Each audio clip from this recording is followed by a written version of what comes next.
Hello, welcome to my YouTube channel Akhil Priya classes. This is Priyanka Akhilesh Dikshit और आज हम करेंगे क्लास 8th का synthetic fibres and plastics.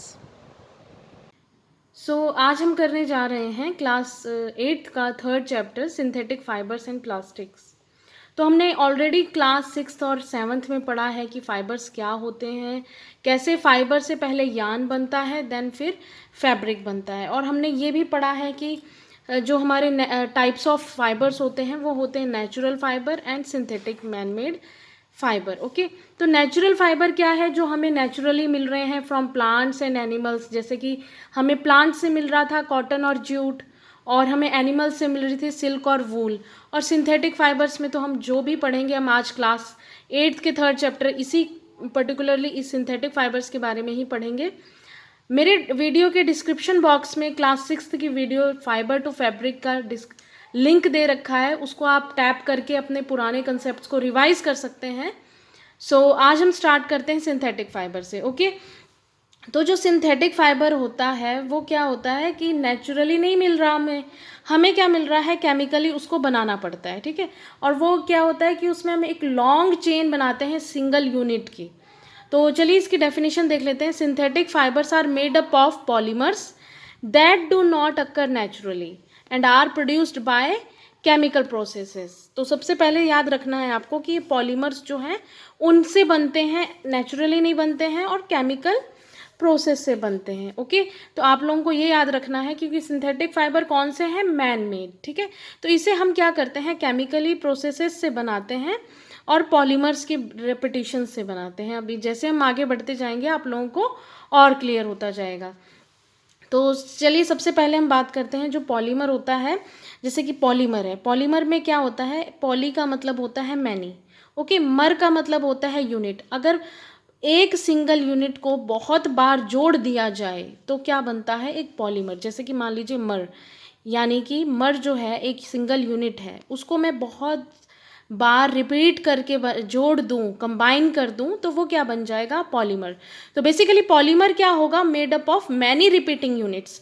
Single unit थी, उसको हमने कई बार रिपीट करा तो वो पॉलीमर बन गया। ठीक है, वही चीज़ यहाँ लिखिए कि सिंथेटिक फाइबर जो होता है वो क्या है, चेन ऑफ स्मॉल यूनिट्स जिनको हम ज्वाइन टुगेदर करते हैं। ठीक है, ये स्मॉल यूनिट है जिनको हम क्या करेंगे, चेन है, ये एक तरह की चेन है स्मॉल यूनिट्स की जो ज्वाइन होगी तो क्या बनाएगी, सिंथेटिक फाइबर बनाएगी। अब each small unit when combined together, जब हर एक अलग अलग जो ये स्मॉल यूनिट हैं जब ये ज्वाइन टुगेदर होंगी तो क्या बनाएंगी, लार्ज सिंगल यूनिट बनाएंगी, उसे हम कहेंगे पॉलीमर। ठीक है, आप लोगों को क्लियर हो गया होगा। आप लोगों के पास जैसे नेकलेस होता है, ब्रेसलेट होता है, तो वो क्या है, एक सिंगल बीड से जो है कलेक्ट करके एक लार्ज चेन जो है वो बनाई जाती है। ठीक है, तो अब हमारे पास जो है कॉटन जो है वो एक नेचुरल पॉलीमर है जिसमें क्या होता है, सेलुलोज। तो सेलुलोज में क्या होता है, बेसिकली ग्लूकोज के यूनिट्स को बार बार रिपीट करके जब ज्वाइन किया जाता है तो वो क्या बनाता है, large number of glucose units को जब हम ज्वाइन करेंगे तो बनाएगा सेलुलोज। और सेलुलोज क्या है, एक तरह का नेचुरल पॉलीमर है जो कि कॉटन में प्रेजेंट होता है। तो अब हम पढ़ेंगे कि टाइप्स ऑफ सिंथेटिक फाइबर्स कौन कौन सी होती हैं। ठीक है, आई थिंक आप लोगों को क्लियर हो गया होगा कि सिंथेटिक फाइबर क्या होता है। उसमें आपको क्या ध्यान देना है कि ये स्मॉल यूनिट्स की बार बार ज्वाइनिंग से बनता है। ठीक है, repetitions of the small units it will form a large single unit of, जिसे हम लार्ज सिंगल यूनिट को क्या कहेंगे, पॉलीमर। ओके, और इसे हम केमिकल प्रोसेसेस से बनाते हैं। तो आई थिंक ये क्लियर हो गया होगा। तो अब हम पढ़ते हैं हमारे टाइप्स ऑफ सिंथेटिक फाइबर। तो सिंथेटिक फाइबर जो हैं वो हमारे पास बेसिकली 4 टाइप्स के होते हैं, rayon, nylon, polyester and acrylic. अब हम वन बाय वन हर एक जो हमारा फाइबर का टाइप है, सिंथेटिक फाइबर की टाइप है,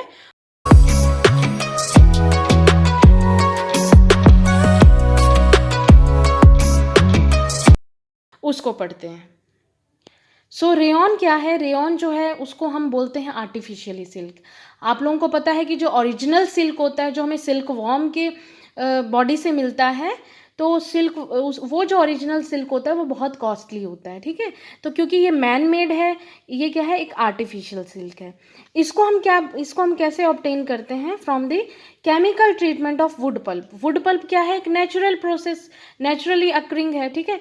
तो नेचुरली अकरिंग है, उसको हम क्या करते हैं, केमिकल ट्रीटमेंट देते हैं और रेयॉन बन जाता है। तो इसलिए नेचुरली अकरिंग है, फिर भी हम इसको क्या बोलते हैं, आर्टिफिशियल सिल्क बोलते हैं। तो आप लोगों को ध्यान रखना है, अगर कभी भी 1 मार्क के क्वेश्चन में आ जाता है कि नेम द आर्टिफिशियल सिल्क, तो आप लोगों को आंसर करना है रेयॉन, ओके। तो रेयॉन जो है बेसिकली क्या है, ओरिजिनल सिल्क से चीप होता है और इसको भी हम क्या कर सकते हैं, वोवन कर सकते हैं सिल्क फाइबर्स बनाने के लिए। और अगर आप ओरिजिनल रखेंगे और रेयॉन को रखेंगे तो आप लोगों को कोई डिफरेंस नहीं नज़र आएगा देखने में, ठीक है। और रेयॉन में क्या होता है, इसको वाइड वैरायटी ऑफ कलर्स में आप डाई कर सकते हो, ठीक है। बहुत सारे कलर्स में इनको डाई कर सकते हो, जो भी आपकी इच्छा हो उन कलर्स में आप इनको रेयॉन को डाई करके वाइड वैरायटी ऑफ कलर्स जो हैं आपको फैब्रिक्स मिल जाएंगे।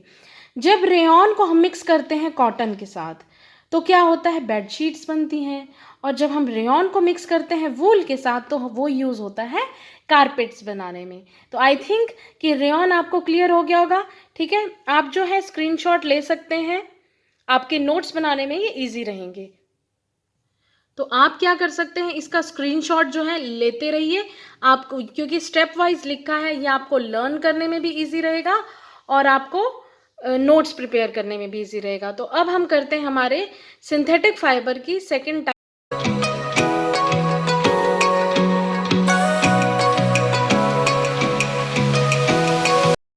That is nylon. तो अब हमारे पास आ गया नायलॉन, ठीक है। तो नायलॉन जो है बेसिकली क्या होता है, फर्स्ट फुली सिंथेटिक फाइबर है। ये फर्स्ट फुली सिंथेटिक फाइबर किस लिए कहा जाता है, क्योंकि ये प्रिपेयर किया जाता है कोल, वाटर एंड एयर से, ठीक है।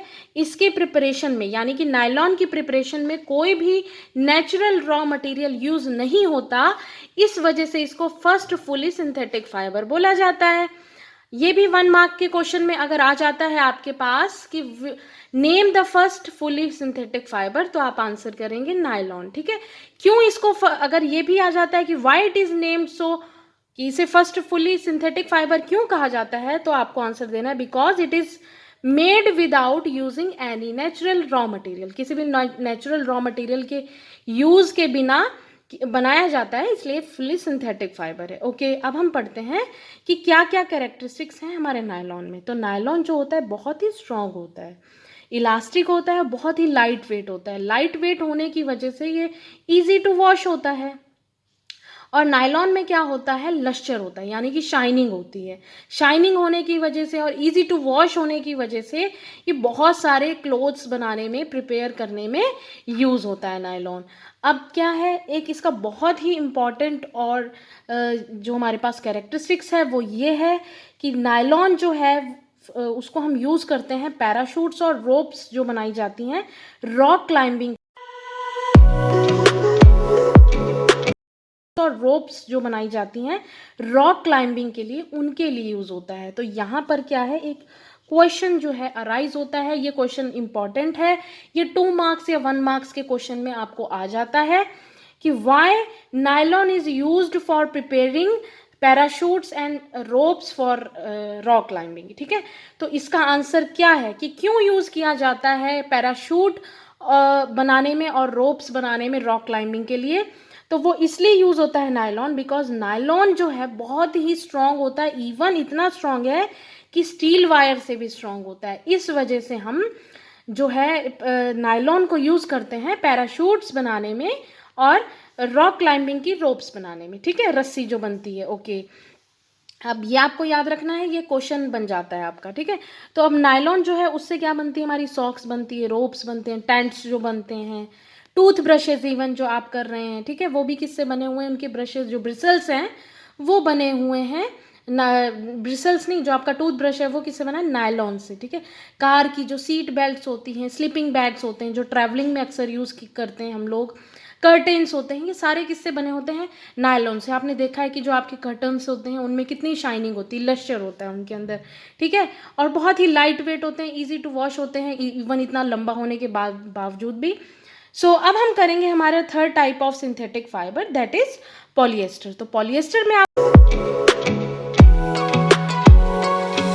Of synthetic fibre that is polyester. तो पॉलिएस्टर में आपको याद रखना है कि पॉलिएस्टर जो है यानी कि पॉली, आप जैसे हमने पॉलीमर पढ़ा था, ठीक है, पॉलीमर में एक सिंगल यूनिट जो है वो रिपीट हो रही, तो पॉलिएस्टर में यानी कि जब बहुत सारे मैनी एस्टर्स जो हैं वो क्या है रिपीट होकर कंबाइन हो जाएंगे तो हमारे पास क्या है पॉलिएस्टर बन जाएगा।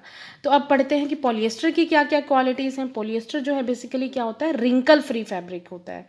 रिंकल फ्री फैब्रिक होने की वजह से ये क्या हमेशा क्रिस्प रहता है, ठीक है, कड़क रहता है, और इसको ईजी टू वॉश होता है क्योंकि ये फैब्रिक ऐसा होता है क्योंकि रिंकल फ्री है और क्रिस्प रहता है, इसलिए बहुत सारी जो ड्रेस मटेरियल्स लेडीज़ की बनती हैं उसमें क्या है यूज़ होता है, ठीक है। टेरेलिन एक बहुत ही पॉपुलर पॉलिएस्टर है, ओके। उसके अलावा हमारे पास एक पॉपुलर पॉलिएस्टर जो है पीईटी, जिसे हम बोलते हैं पॉलीइथाइलीन टेरेप्थलेट, ओके। ये भी क्या है एक पॉलिएस्टर है जिसको क्या है बॉटल्स बनाने में, यूटेंसिल्स बनाने में, फिल्म्स बनाने में, वायर्स बनाने में और बहुत सारी यूज़फुल प्रोडक्ट्स बनाने में पॉलिएस्टर यानी कि पीईटी यूज़ होता है। आप लोगों की मदर्स जो हैं मार्केट जाती हैं तो वो पीईटी की बॉटल्स जो हैं उनको बाय करती हैं बिकॉज उनकी जो क्वालिटी होती है वो क्वालिटी वाइज जो है वो अच्छा होता है, ठीक है। इसी तरह हमारे पास इसके अलावा हमारे पास जो पॉलिएस्टर के अलावा हमारे पास हैं वो है पॉलीकोट। पॉलीकोट में क्या होता है, जब पॉलिएस्टर को मिक्स कर दिया जाता है कॉटन के साथ, यहाँ पर देखिए पॉली यानी कि पॉलिएस्टर को जब हम कॉटन के साथ में पॉलीकोट, तो वो बन जाएगा mixture of polyester and cotton बनेगा पॉलीकोट। पॉलीवूल, जब हम पॉलिएस्टर को वूल के साथ मिक्स कर देंगे यानी कि mixture of polyester and wool, उसको हम कहेंगे पॉलीवूल, ठीक है। तो ये थी कुछ हमारी पॉलिएस्टर की क्वालिटीज़ कि ये रिंकल फ्री होता है, क्रिस्प रहता है और ड्रेस मटेरियल बनाने में यूज़ होता है। अब हम पढ़ते हैं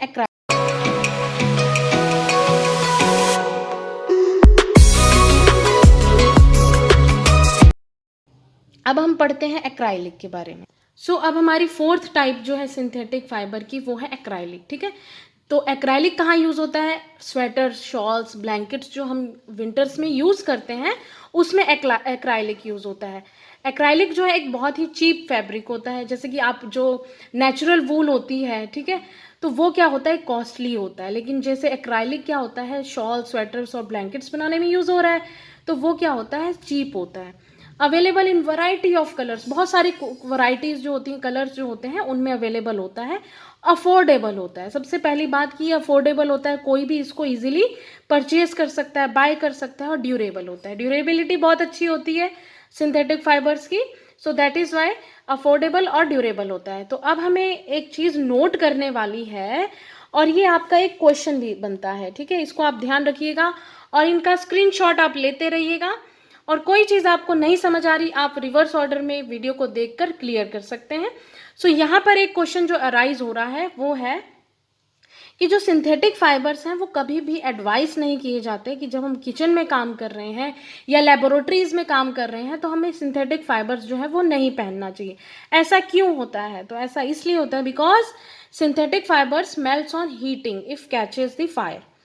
सिंथेटिक फाइबर क्या होता है, मेल्ट हो जाता है जैसे ही मतलब फायर जो है इसको अगर कैच कर लेती है सिंथेटिक फाइबर को तो ये मेल्ट हो जाएगा और बहुत ही डिजास्ट्रस आग लग सकती है इससे, इसलिए फैब्रिक जो है मेल्ट हो जाएगा और क्या होता है बॉडी से चिपक जाता है। अगर सिंथेटिक फाइबर किसी ने पहना है और आग उस पर एक भी चिंगारी पड़ गई तो वो क्या होता है मेल्ट होता चला जाएगा और वो कपड़ा जो है फैब्रिक है सिंथेटिक वो पूरी बॉडी पे चिपक जाएगा। तो इससे क्या आपकी पूरी की पूरी जो स्किन है बॉडी की वो निकल जाएगी, ये काफ़ी डिजास्ट्रस होता है, इसलिए इसे अवॉइड करते हैं कि हम जब किचन में और लेबोरेटरीज में काम कर रहे हों तो हम सिंथेटिक फाइबर्स को ना पहने, ओके। तो इसको ध्यान रखिएगा, ये क्वेश्चन बन सकता है 2 मार्क्स का। अब हम बात करेंगे कि क्या क्या कैरेक्टरिस्टिक्स हैं हमारे सिंथेटिक फाइबर्स की। तो सबसे पहला जो है वो है dry up quickly. Synthetic fibres जो है हमने बात किया था इजी टू वॉश, हर जगह आप सुन रहे हो इजी टू वॉश एंड इस इजी टू वॉश की वजह से क्या होता है लाइट वेट होता है, हमने ये भी बात की थी लाइट वेट है तो क्या है इसलिए ये ड्राई अप क्विकली, ये जल्दी सूख भी जाते हैं, ठीक है। ड्यूरेबल होते हैं क्योंकि ये मैन मेड बने हुए हैं, तो बहुत ही अच्छी क्वालिटी से केमिकल प्रोसेसेस से इन्हें ड्यूरेबल बनाया जाता है, ठीक है। लेस एक्सपेंसिव होते हैं, कोई भी इसको इजीली परचेज कर सकता है, जैसे कि ओरिजिनल सिल्क है या वूल है, वो हमारे लिए क्या है थोड़ा कॉस्टली हो जाता है। तो ये क्या है सिमिलर एक अल्टरनेट होता है हमारे लिए कि लुक वाइज वही चीज़ हो और हमें क्या है लेस एक्सपेंसिव, चीप होता है, ठीक है। Easy to maintain because light weight होता है, तो हम इसको ईजीली हम कैरी कर सकते हैं। रीडिली अवेलेबल, और हर जगह अवेलेबल होता है, ठीक है, बहुत ज़्यादा क्वांटिटी में है और रीडिली अवेलेबल। तो ये कुछ कैरेक्टरिस्टिक्स हैं हमारे सिंथेटिक फाइबर्स के।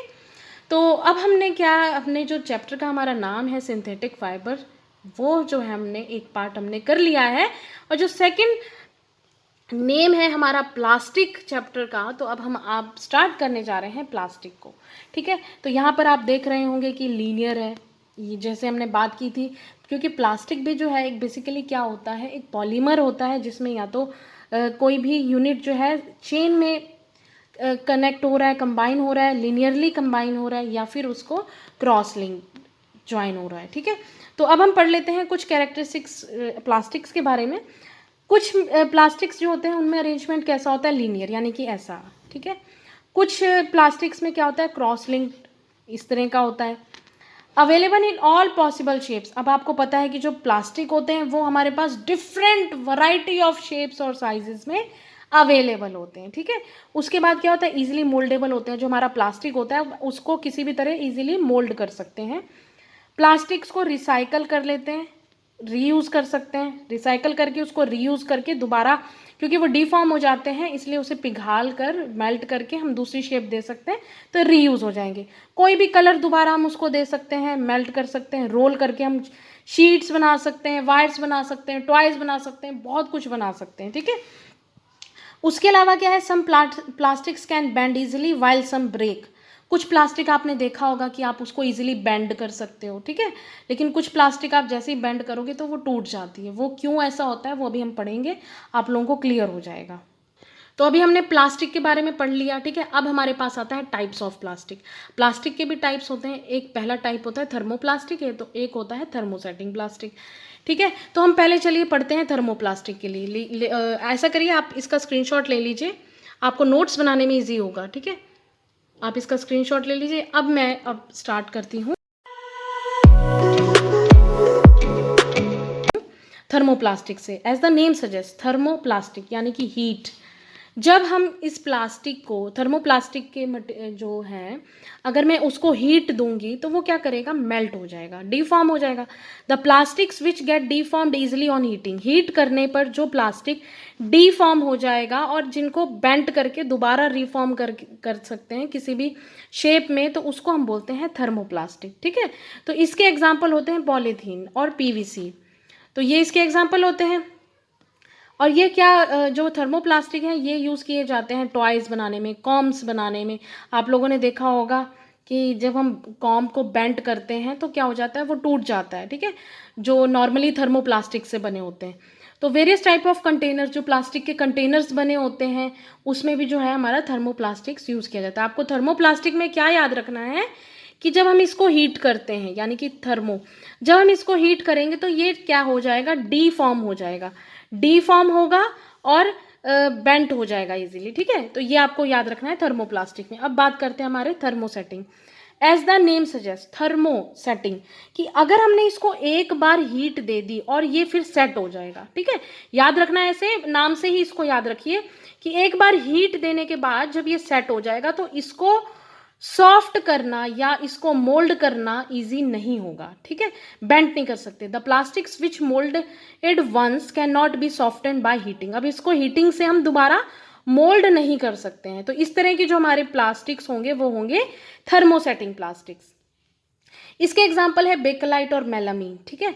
बेकलाइट जो होता है poor conductor of heat and electricity होता है, इस वजह से जो आप लोगों ने देखा होगा कि जो घर में इलेक्ट्रिक स्विचेस यूज़ होते हैं वो बेकलाइट से बने होते हैं। और जो हैंडल्स होते हैं बहुत सारे यूटेंसिल्स के, आपके घर में फ्राई पैन है, उसमें कुकर है, जैसे प्रेशर कुकर है, उसमें आप लोगों ने देखा होगा कि ब्लैक कलर का जो हैंडल लगा होता है वो बेसिकली क्या होता है, बेकलाइट। तो वो क्या होता है, पुअर कंडक्टर ऑफ हीट होता है। आप लोगों ने देखा है ना कि हम प्रेशर कुकर हमने गैस पे चढ़ा रखा है, लेकिन उसका जो हैंडल है वो गर्म नहीं होता है। इट मीन्स कि वो पुअर कंडक्टर ऑफ हीट होता है। हमने कभी इलेक्ट्रिक स्विच से बटन ऑन किया, आपको इलेक्ट्रिक शॉक लगा? नहीं लगा, बिकॉज वो पुअर कंडक्टर ऑफ इलेक्ट्रिसिटी होता है, बेकलाइट। अब हम बात करते हैं मेलामीन की। ओके, तो जो मेलामीन है वो भी क्या है, एक बहुत ही वर्सेटाइल मटेरियल है। बहुत सारे यूजेस जो हैं इसके होते हैं। ये क्या होता है, रेजिस्ट करता है फायर और बहुत ज़्यादा अमाउंट में हीट को बर्दाश्त कर सकता है। ठीक है, इस वजह से क्या है, ये फ्लोर टाइल्स, किचन वेयर, बहुत सारे किचन वेयर्स जो होते हैं उसके यूज़ में आता है। फैब्रिक्स जो कि रेजिस्ट कर सकते हैं फायर, उसमें यूज़ होता है। ठीक है, बहुत सारे जो होते हैं आपके डिनर सेट्स वगैरह होते हैं वो क्या होते हैं, मेलामीन से बने होते हैं। ठीक है, तो आई थिंक आप लोगों को क्लियर हो गया होगा कि थर्मोप्लास्टिक और थर्मोसेटिंग क्या होता है। तो अब हम करेंगे कि plastic as material of choice. तो अब हम देखेंगे वाई, कि मतलब हम हर जगह क्यों है प्लास्टिक को प्रेफर क्यों कर रहे हैं। तो प्लास्टिक को इसलिए प्रेफर करते हैं क्योंकि उसके अंदर कुछ कैरेक्टरिस्टिक्स हैं, इंपॉर्टेंस है उसकी। वो क्या क्या है वो हम देख रहे हैं। ठीक है, why it is used so widely. सबसे पहले क्या है, प्लास्टिक जो है नॉन रिएक्टिव होता है। वो ना ही एयर से रिएक्ट करता है ना ही वाटर से रिएक्ट करता है। इसलिए जो है बहुत सारे किचन्स में और इंडस्ट्रीज़ में इवन और मेडिकल लाइन में, हर फील्ड में जो है प्लास्टिक जो है स्टोरेज के लिए यूज़ किया जाता है, बिकॉज ये नॉन रिएक्टिव होता है एयर और वाटर से। प्लास्टिक जो है एक लाइट वेटेड होता है, स्ट्रॉन्ग होता है और ड्यूरेबल होता है। आप लोगों को पता है प्लास्टिक कंटेनर्स जो होते हैं, टॉयज़ होते हैं और भी बहुत सारी चीज़ें होती हैं, क्या होती हैं, लाइट वेटेड होते हैं और स्ट्रॉन्ग होते हैं और ड्यूरेबल होते हैं। इस वजह से जो है प्लास्टिक्स के यूज़ को प्रेफर किया जाता है। प्लास्टिक जो है चीप है एज कम्पेयर टू मेटल्स। वहीं पर अगर आप कोई सिल्वर या कॉपर का कोई बाउल ले रहे हैं वो कॉस्टली होगा। ठीक है, और वो रिएक्ट भी हो जाएगा एयर से तो और वाटर से। लेकिन हमारा प्लास्टिक जो है वो चीप होगा, काम वो भी करेगा स्टोरेज का, प्लस नॉन रिएक्टिव होगा। तो प्लास्टिक को प्रेफर कर रहे हैं हम क्योंकि वो चीपर है। फिर हमारे पास आता है प्लास्टिक जो है पुअर कंडक्टर है। अभी हमने पढ़ा था कि प्लास्टिक जो है पुअर कंडक्टर है हीट और इलेक्ट्रिसिटी का, बेकलाइट और मेलामीन में हमने देखा था। ठीक है, तो प्लास्टिक जो है पुअर कंडक्टर होता है, इस वजह से वो इलेक्ट्रिक स्विचेस में, हैंडल्स में बहुत जगह यूज़ होता है। Extensive use in medical field में बहुत जगह यूज़ होता है, आपका सिरिंजेस वगैरह में। ठीक है, और ये आपका जो सर्जिकल आपके ग्लव्स होते हैं और भी कई जगह जो होता है प्लास्टिक यूज़ होता है। ठीक है, मेडिकल फील्ड में भी, इंडस्ट्रीज़ में यूज़ हो रहा है। और कुकवेयर, जैसे माइक्रोवेव ओवन में जो आपके कुकवेयर यूज़ होते हैं वो भी क्या है, एक तरह से प्लास्टिक है, जो कि बहुत ही ज़्यादा अमाउंट में हीट को रेजिस्ट कर सकते हैं, बर्दाश्त कर सकते हैं। तो ये थे कुछ इम्पॉर्टेंट पॉइंट्स जो कि ताकि जिससे हम क्या है प्लास्टिक को यूज़ कर रहे हैं अपनी डे टू डे लाइफ में। अब हम बात करेंगे प्लास्टिक एंड द एनवायरनमेंट। जब हम मार्केट में जाते हैं, ठीक है, मार्केट में जा रहे हैं तो आप देखते होंगे कि आपको जो शॉपकीपर है वो प्लास्टिक बैग्स में या प्लास्टिक रैपर्स में, आपके जो चिप्स हैं, ये कुरकुरेज हैं, जितने भी स्नैक्स हैं आपको प्लास्टिक्स में रैप होके मिलते हैं। ठीक है, और वो फाइनली जो है हमारे घर पर आते हैं और वो क्या होता है, गार्बेज में जाते हैं। ठीक है, लेकिन ये एक बहुत ही बड़ी समस्या है, एक बहुत ही बड़ी प्रॉब्लम है। ठीक है, प्रॉब्लम क्यों है, ये disposal of plastic is a major problem. ये प्रॉब्लम क्यों है इसको अभी हम डिस्कस करते हैं। तो उससे डिस्कस करने से पहले हम दो चीज़ें देख लेते हैं, बायोडिग्रेडेबल और non biodegradable. Biodegradable as the name suggest, bio यानी कि, इसको मैं अभी बताती हूँ। देखिए, a material which gets decompose through natural processes such as action by bacteria. अब यहाँ पर आप देखिए, जब बायो यानी कि किसी मटेरियल को डिकम्पोज करने में जब बायो यानी कि ऑर्गेनिजम्स का यूज़ हो, यानी कि बैक्टीरिया का यूज़ होता है उस चीज़ को डिकम्पोज करने में, तो अब हम उसको कहेंगे बायोडिग्रेडेबल। यानी कि नेचुरल प्रोसेसेस से ऑर्गेनिजम्स के थ्रू जो है मटेरियल्स डिकम्पोज हो रहे हैं तो वो होते हैं बायोडिग्रेडेबल। और नॉन बायोडिग्रेडेबल क्या होते हैं, जब ये इजीली डिकम्पोज नहीं होते नेचुरल प्रोसेसेस से, तो हम उसे कहते हैं नॉन बायोडिग्रेडेबल। अब हम आइए, हमारा जो क्वेश्चन था कि why disposal of plastic is a major problem, उसको डिस्कस करते हैं। क्यों है भाई, क्योंकि प्लास्टिक जो है सेवरल ईयर्स लेता है अपने आप को डिकम्पोज करने में, इसलिए जो है एनवायरनमेंट फ्रेंडली नहीं होता।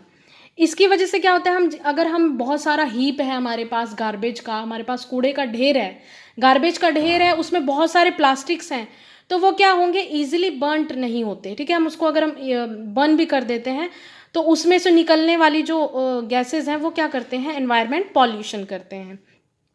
तो बर्निंग प्रोसेस जो है एक तो प्लास्टिक का बहुत स्लो होता है और टोटली जो कम्प्लीटली है बर्न नहीं होता है प्लास्टिक, जिसकी वजह से क्या होता है, बहुत सारी पॉइजनस फ्यूम्स जो है एटमॉस्फेयर में रिलीज होती हैं। तो वो क्या करती हैं, एयर पॉल्यूशन करती हैं। इस वजह से क्या है, प्लास्टिक का जो डिस्पोजल है एक बहुत बड़ी मेजर प्रॉब्लम है। तो आइए अब देखते हैं कि क्या क्या स्टेप्स करके हम उसको अवॉइड कर सकते हैं। सो अब हम पढ़ेंगे precautions to save environment from our plastic. तो avoid the use of plastic as far as possible, जितना ज़्यादा आप अवॉइड कर सकते हो प्लास्टिक के यूज़ को, वो आप लोगों को करना चाहिए। सेकेंडली, जब आप मार्केट जाते हो शॉपिंग के लिए, कुछ भी बाय करने के लिए, तो आप कॉटन या जूट फैब्रिक के बैग्स का यूज़ करिए, ठीक है। Collect biodegradable and non biodegradable जो वेस्ट आपके घर में निकल रहा है, आप उसको जो है सेपरेटली जो है कलेक्ट करिए। हमारी जो गवर्नमेंट है उन्होंने भी क्या है, 2 टाइप्स के डस्टबिन्स जो है हर जो होम्स हैं उनको प्रोवाइड किए गए हैं, ताकि वो बायोडिग्रेडेबल और नॉन बायोडिग्रेडेबल मटेरियल्स जो हैं उनके घर का जो गार्बेज है उसको सेपरेटली कलेक्ट कर सकें। क्योंकि जो हमारा नॉन बायोडिग्रेडेबल है उसको हम रिसाइकल कर सकते हैं, रीयूज़ कर सकते हैं, ठीक है।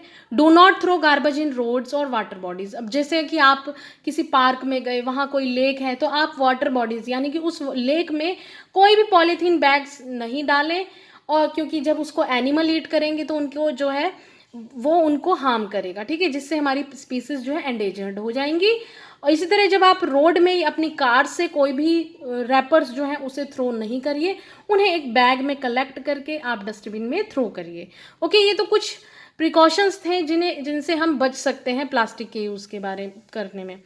अब हम बात करते हैं, बहुत सारे थर्मोप्लास्टिक्स जो होते हैं वो रिसाइकल हो जाते हैं, ठीक है। हमने पढ़ा था थर्मोप्लास्टिक यानी कि जिन्हें हीट करने पर हम दोबारा से रिफॉर्म कर सकते हैं, कोई भी नया प्लास्टिक जो है बना सकते हैं, कोई भी कलर ऐड करके मेल्ट कर सकते हैं। तो क्या कर सकते हैं हम, उन्हें अलग से कलेक्ट करके रिसाइकल कर सकते हैं, ठीक है। लेकिन क्या होता है कि this limit its usages specially for storage of food, क्योंकि ये थर्मोप्लास्टिक जो होता है कई बार जो है मतलब रिसाइकल हो गया, बहुत सारे कलरिंग एजेंट्स जो हैं वो यूज़ होते हैं। तो क्या करते हैं, अवॉइड किया जाता है थर्मोप्लास्टिक को स्टोरेज ऑफ फूड के लिए, ठीक है। आप लोगों ने देखा होगा ना कि आपकी मदर कहती हैं कि ये प्लास्टिक जो है ये अच्छा नहीं है, क्योंकि इसमें हम स्टोर नहीं कर सकते, बिकॉज वो थर्मोप्लास्टिक से बना होता है, वो हमारे लिए केमिकली हार्मफुल होता है। आपको एक रिस्पॉन्सिबल सिटीजन होने के नाते आप लोगों को हमेशा जो है 5R याद रखने हैं।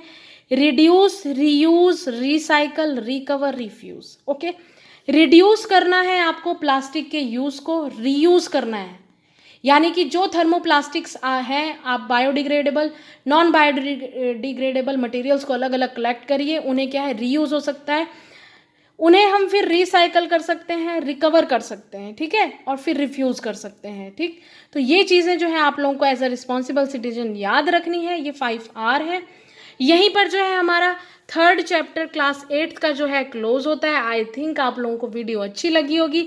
अगर वीडियो आप लोगों को अच्छी लगी होगी तो जल्दी से लाइक बटन को दबाइए और शेयर और कमेंट करके बताइए कि आपको कैसी लगी। अपने फ्रेंड्स के साथ शेयर करिए और सबसे इम्पॉर्टेंटली आप मेरे चैनल को सब्सक्राइब करिए। Thank you for watching this video.